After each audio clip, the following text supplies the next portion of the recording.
Hey everyone, today on League of Legends Minis, I'm going to talk about the Rift Scuttler, or as many people call it, the name before it was renamed, the Scuttle Crab. The Scuttle Crab is a neutral monster that wanders around in the river on both sides. The Scuttle Crab has many benefits, some of which are not as apparent to some people. The unique thing about the crab is that it doesn't attack. It's the only monster in the game that doesn't attack when attacked.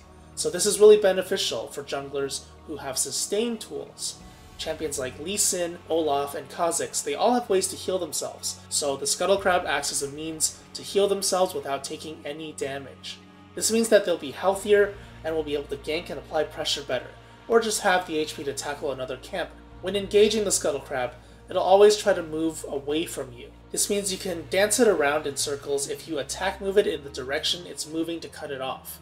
It works really well when you're moving it inside the Baron or Dragon Pits.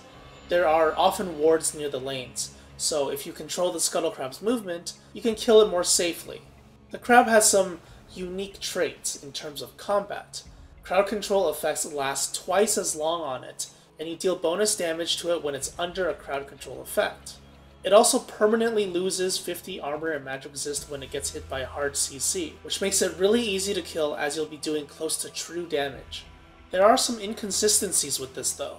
Aatrox's Dark Flight and fears, such as Fiddlestick's Terrify, Nocturne's Unspeakable Horror, they don't lower its armor and MR.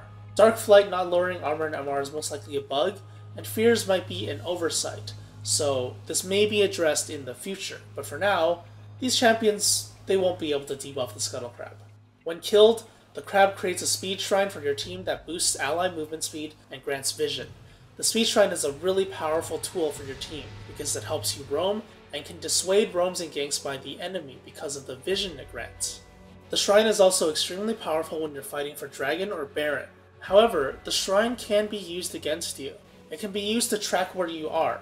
The shrine lasts for 75 seconds and the crab respawns after 3 minutes.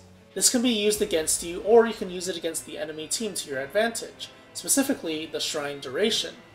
By looking at the shrine's remaining time, you can predict where a jungler is. If the shrine is fresh, the jungler is probably still around the area. If the shrine is almost expired, there's a good chance, especially if it's in the early game, that the jungler is on the other side of the map now. If you have decent ward coverage, that vision combined with this information can help you track the jungler quite well.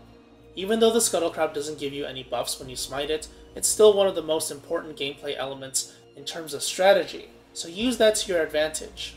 Remember, the crab spawns at 2 minutes and 30 seconds, so that's when you can start abusing its unique qualities. Anyway, that's it for this episode. I hope you enjoyed it, and as always, thanks for watching and see you next time.